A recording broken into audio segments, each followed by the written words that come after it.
दिलचस्पी का बाइस बनेगी। और साथ में एक कहानी अपनी नाकामी की भी बताऊंगा कि पार्टी कहाँ पे नाकाम हुई, और इंशाल्लाह इससे तरबियत होगी, आगाही होगी, और पाकिस्तान तहरीक इंसाफ के वर्कर को पता चलेगा कि पार्टी जो है गुज़िश्ता 2 सालों में किन किन महाजों पे क्यों नाकाम हुई। आपको किसी की औकात नज़र आ रही है धरना देने की? ये धरना देंगे इनकी? आपने 9 मई के बाद किसी एक एहतजाज में इनको देखा है? ये लाठी से दूर भागने वाले हैं, और ये सिर्फ खान को गलत मशवरे दे सकते हैं। बाकी मैं इंतज़ार कर रहा हूँ ईद के बाद इंशाल्लाह अल्लाह ताला इनको शर्मिंदा करेगा। न ये एहतजाज कर सकते हैं, न ये खान को निकाल सकते हैं। 1.5-1.25 साल से इन्होंने पार्टी की हिकमत अमली तितर बितर की हुई है। हर वक्त जो है वो लोगों को लारा दे के ट्रक की बत्ती के पीछे लगा लेते हैं। अच्छा मरवत साहब, अगर खान साहब दोबारा से आपको बुलाते हैं और जिम्मेदारियां सौंपते हैं, क्या कबूल करेंगे खान साहब की दावत को, अगर दोबारा से इसी तरह एहतजाज की जिम्मेदारियां सौंपी जाती हैं? मैं अब ये फैसला कर चुका हूँ कि पहले मेरे साथ होगा हिसाब, साबित करेंगे कि मेरे गुनाह क्या हैं, मेरा कसूर क्या है, और मैंने जो पहले खिदमत अंजाम दी हैं उसका मुझे जो सिला दिया है, इसके बाद अगर मैं मज़ीद मार खाऊँ, नुकसानात उठाऊँ, और फिर भी मेरा यही मुस्तकबिल हो इस पार्टी में, तो सबसे पहले खान के साथ इश्क और मोहब्बत और जो उसके साथ लगाव हैं, मैंने उनको ये एहसास तो दिलाना है कि मेरे साथ क्यों खान की पार्टी में ये हो रहा है। और जब हिसाब किताब होगा और ये एस्टेब्लिश, अगर मुझसे गलतियाँ हुई हो, कोई ज़्यादतियाँ हुई हो, तो खान के सामने आ जाएंगी। लेकिन अगर बार बार मेरे साथ ज़्यादतियाँ हुई हैं तो खान ने उसका असाला करना है, और इसके बाद जब मैं विंडिकेट हो जाऊँ तो खान के लिए जान हाजिर है। ममान अकरम राजा के पीछे कौन है? वही रिश्तेदार ही हैं, और हलीमा खान है, बस जो भी है। लेकिन आप पूरी उम्मीद है कि आप वापसी पार्टी में आएंगे? नहीं, मेरी उम्मीद तो देखें, पार्टी को मुझे क्या मतलब है, आज पार्टी ने मजीद क्या बेइज्जती देनी है, क्या मुझे दे सकती है? कोई बताए ना।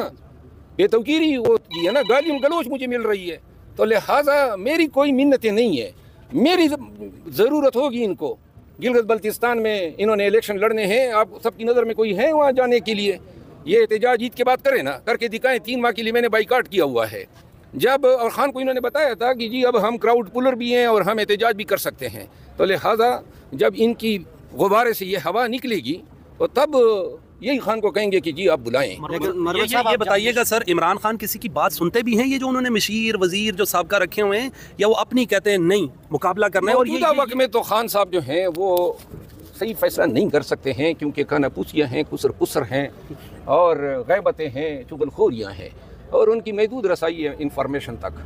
हाँ, अलबत्ता जब अगर वो बाहर होते और ये फैसले करते तो फिर मुझे भी अपनी जगह का इल्म होता कि मैं कहाँ पे खड़ा हूँ। अभी तो मैं खान साहब से गिला नहीं कर रहा हूँ, लेकिन जो लोग खान साहब से ये फैसले करवा रहे हैं वो पार्टी के राजा बिखेरने का मौजिब बन रहे हैं। तो सब सोशल मीडिया पर कुछ खबरें गर्दिश कर रही हैं कि खान साहब ने जेल में फैसला किया है कि जैसे ही मैं बाहर आऊँगा तो जो सीएम केपीके अली अमीन गंडापुर साहब, उनको ना सिर्फ उनसे ये सीएम केपीके लूँगा बल्कि पार्टी से भी निकाल दूँगा। क्या खान साहब ऐसा करेंगे? सदीक जान ने ये देखिए, मैं आपको बता दूँ, पाकिस्तान तहरीक इंसाफ में फ़ैसले जो है मेरिट पे नहीं होते हैं।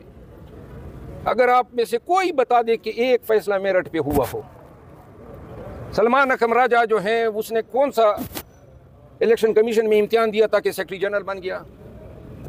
ये जितने भी तैनातियाँ हो रही है, तकर्रुरियाँ हो रही है, ये सारी सिफारिशों पे हैं।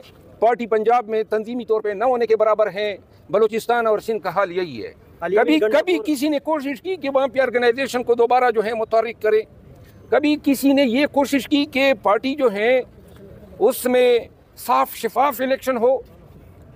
इंटर पार्टी इलेक्शन बलूचिस्तान में हुए, 450 वोटों से काबीना बनी है।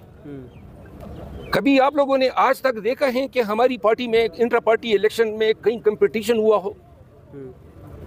तो फिर जनरल मुशर्रफ और इमरान खान में फ़र्क क्या है? वो कहता है कि सलमान अकरम राजा सेक्रेटरी जनरल। मैंने खान साहब को कहा था, मैंने खान साहब को, देखिए अगर वर्कर की मर्जी से सूबाई सदूर आए, रीजनल सदूर आए, मरकजी काबीना आए, तो वो मेरिट पर होगी, वर्कर के की आवाज़ बनेगी। ये क्या बात है, आप फलां हो गए, आप फलां हो गए, आप फलां हो गए, जाएं जी नोटिफाई कर दें। ये सियासत नहीं होती है। जमहूरी पार्टियों में पहले जमहूरियत अपने अंदर लाते हैं। ये इंट्रा पार्टी इलेक्शन जो है हमारी पार्टी के, आप में से कोई बता सकता है कि कभी तारीख में भी कभी हमारे पार्टी में इस तरह इलेक्शन हुए हैं जहाँ पे पैनल आए हो, कंपटीशन हो?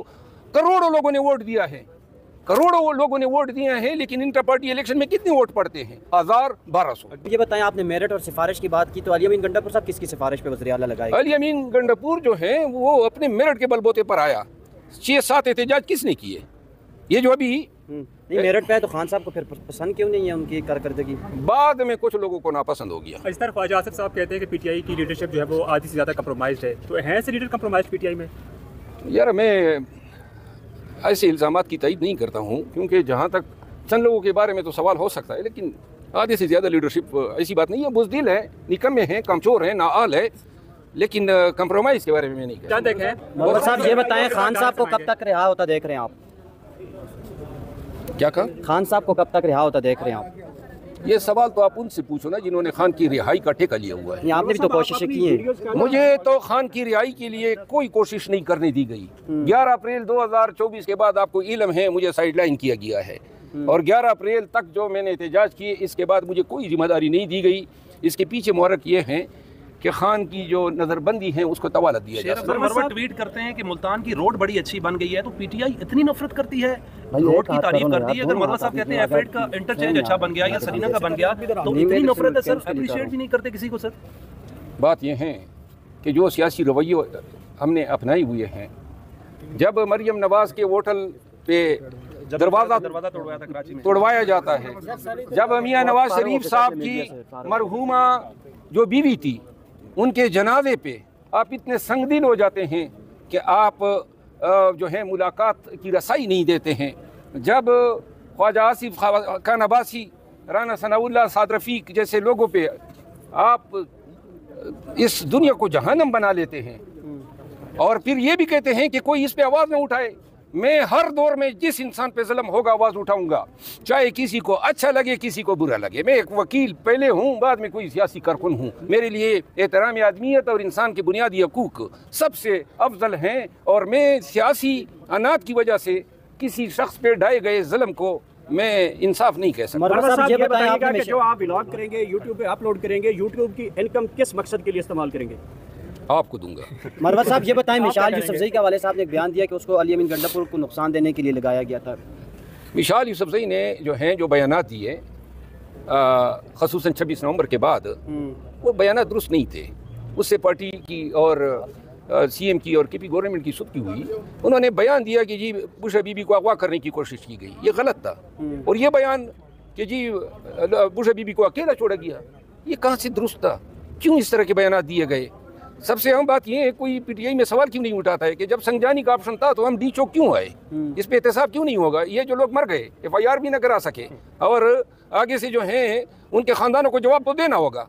पैसे जो से जी करोड़ रुपए वो भी अली अमीन खान की हुकूमत न होती तो टका भी न मिलता।